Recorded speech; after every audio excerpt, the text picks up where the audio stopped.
Nah oke ya, video kali ini saya akan membahas ergonomi pengendara dan penumpang di Honda CB150R model terbaru ya, tahun 2021.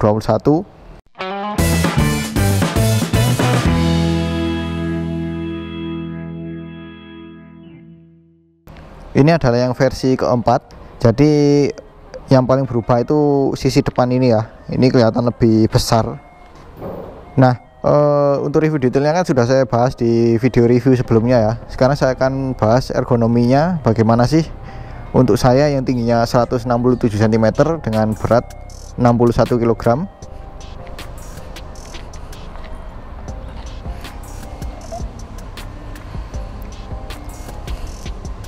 Nah seperti ini ya posisinya. Pertama dari jangkauan kaki saya ke tanah, ini jinjit sih, tapi nggak jinjit banget. Jinjitnya itu masih tergolong enak, jadi nggak bener-bener yang jinjit banget seperti ini. Ini saya posisinya cukup maju, dan yang bagian sini ini lumayan sih, lumayan sempit. Kemudian untuk joknya, ini joknya khas Honda sih, sama kayak joknya CB150R yang model sebelumnya itu. Dia nggak terlalu empuk, juga nggak terlalu keras, tapi busanya lumayan tebal sih untuk kelas motorsport. Kemudian untuk kaki naik ke full step seperti ini. Nah ini juga sama dengan CB150R sebelumnya, dimana dia posisinya itu nggak terlalu mundur dan nggak terlalu maju. Jadi kesan sportnya dapet, tapi masih tergolong nyaman. Apalagi si footstepnya ini dilengkapi dengan karet, jadi lebih enak lah untuk dipijaki. Lalu untuk jangkauan tangan ke stang, nah ini ya yang membedakan dengan yang versi ketiga atau yang CB150 sebelumnya itu. Ini stangnya lebih tinggi karena racernya sendiri kelihatan kan di sini tinggi sekali, dan untuk stangnya juga sangat lebar karena menganut fat bar ya. Jadi benar-benar siap untuk dipakai touring. Tuh badan saya jadi lebih tegak, jadi lebih nyaman lah untuk dipakai harian ataupun jarak jauh, nggak akan cepat pegal. Kemudian untuk suspensi, wah ini yang depan meskipun upside down ya, biasanya itu kan karakternya itu lebih keras. Ini diginiin aja empuk.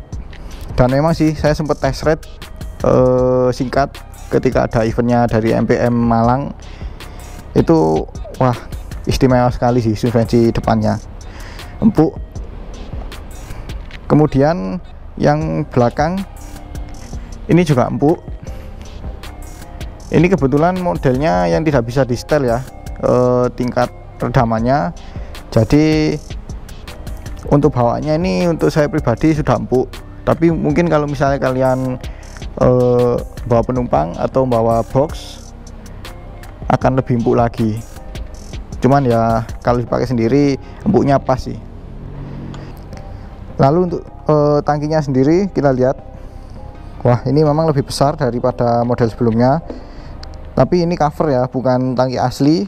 Lapisan tangki aslinya ada di dalam, beda dengan model-model sebelumnya yang lapisan luarnya itu masih tangki asli.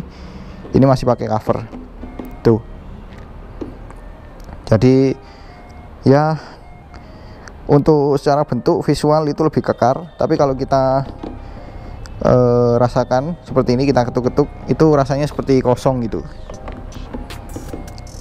Tapi oke sih, untuk tampilan mantap. Nah untuk kokpitnya seperti ini ya. Ini banyak yang bilang kesannya itu jadi lebih big bike look atau seperti motor besarnya Honda, dimana dari stangnya ini lebar dengan finishingnya ini warna krim. Jadi saya suka banget sih dengan finishing stang motor ini. Kemudian untuk kuncinya ini juga sama dengan model sebelumnya ya, dilengkapi dengan pengaman magnet. Jadi oke sih, lebih aman. Dan untuk tutup tangki bensinnya sama dengan model sebelumnya, model datar, jadi lebih sporty dan lebih keren. Dan untuk tombol-tombol di sebelah kanan sini hanya ada tombol starter ya, sayang tidak ada engine kill switch ataupun tombol hazard, hanya satu aja. Kemudian di sebelah kiri di sini ada pass beam, lampu dekat, lampu jauh, klakson dan sein. Ya normal sih untuk sebelah kiri, cuma sebelah kanan aja sih yang belum ada engine kill switch. Jadi seperti itu. Untuk spionnya ini lumayan oke, tidak terlalu panjang tangkainya, dan untuk ukuran spionnya sendiri tidak terlalu lebar.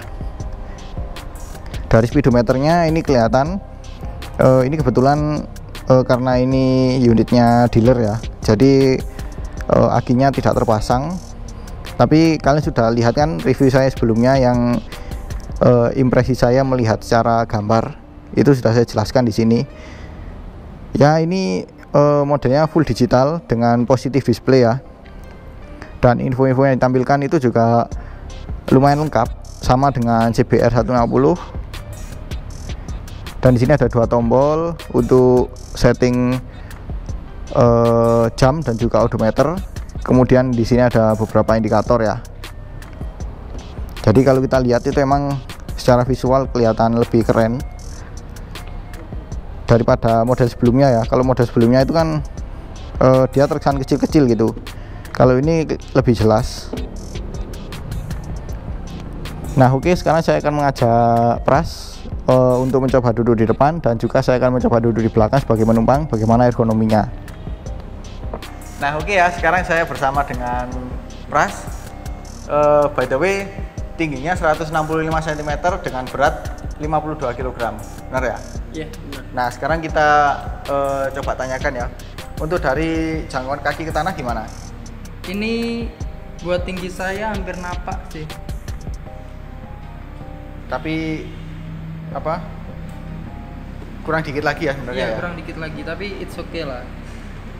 Masih nggak terlalu ini ya. Iya. Tapi untuk motornya sendiri enak nggak kira-kira? Terlalu berat atau gimana gitu? Enak sih ini, nggak terlalu berat kok. Oke. Nah untuk posisi tangannya gimana? Nyaman banget. Jauh ya. Oh ya, btw Pras ini pengguna Vixion ya, New Vixion Lightning. Jadi sedikit kita bandingkan dengan motornya dia. Gimana kalau dibandingkan dengan Vixion? Masih nyamanan ini jelas. Kalau Vixion tuh dia lebih nunduk. Kalau dibandingkan dengan MT?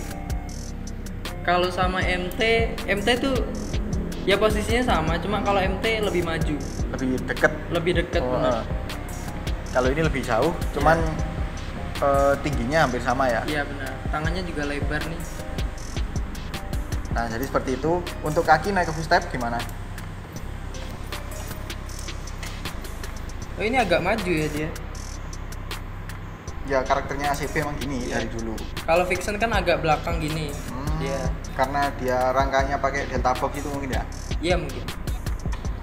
Oke, jadi seperti itu. Terus untuk suspensi yang depan sama belakang. Suspensi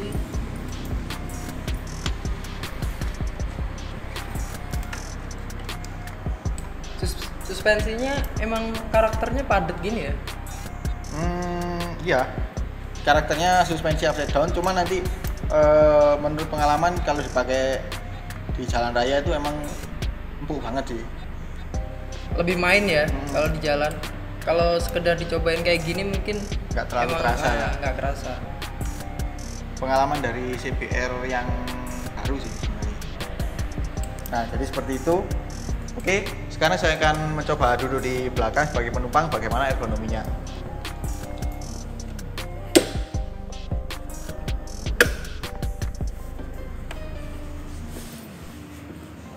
Nah jadi seperti ini ergonomi penumpang di Honda CB150R tahun 2021 ini. Pertama yang saya rasakan itu dari joknya ya, sama yang depan itu karakternya mirip. Jadi dia busanya itu nggak terlalu empuk, juga nggak terlalu keras. Tapi untuk ketebalannya lebih tebal yang jok pengendara. Dan ini joknya tandem, Jadi jarak penumpang dan pengendara itu nggak jauh ya. Jadi bisa kalian lihat seperti ini posisinya. Dan untuk jarak ketinggiannya juga nggak terlalu jauh karena meskipun jok tandem ada selisih kenaikan sedikit. Jadi ada ini ya, ada jarak ketinggian antar pengendara dan juga penumpang. Kemudian untuk footstep, nah footstepnya ini tidak dilengkapi karet, jadi dia model jagung ya, atau full apa ya bahannya ini kalau nggak salah. Pokoknya semacam besi gitulah. Jadi kalau kita pakai alas kaki yang kurang apa namanya, yang rawan licin, itu mungkin akan terasa di footstep ini. Tapi untuk mengejar desain yang sporty emang dipakaikan model seperti ini sih. Jadi ke motor itu kesannya lebih ringkas. Kemudian yang membuat saya suka itu di sini ada behel. Behelnya ini selain modelnya bagus, tapi secara fungsional ini juga sangat oke sih. Jadi untuk pegangan sementara gitu oke, tapi untuk boncengan kalau bisa kalian jangan pegangan ke behel ya, tapi pegangan ke rider. Kurang aman sih. Dan untuk sisa jok di belakang ada sedikit dan masih ada bodi yang cukup panjang. Jadi membuat rasa tenang lah di motor ini. Oke, mungkin itu aja ya video ergonomi saya mengenai Honda CB160R tahun 2021 ini. Ya kalian bisa perkirakan lah dengan postur yang nggak jauh beda dengan saya dan Pras. Jadi kalian bisa memperkirakan untuk postur kalian masing-masing. Oke, sekian dulu video kali ini. Kalau suka dengan video ini jangan lupa di like. Kalau ada pertanyaan, kritik atau saran silahkan komen di bawah. Share juga ke sosial media kalian apabila video ini bermanfaat. Jangan lupa subscribe untuk mengikuti video-video terbaru dari saya. Nyalakan juga tombol loncengnya untuk mendapatkan notifikasi video terbaru dari saya. Follow juga Instagram saya di @modanero0038 dan juga Pras @franky_prastio_. Terima kasih telah menonton dan sampai jumpa di video selanjutnya.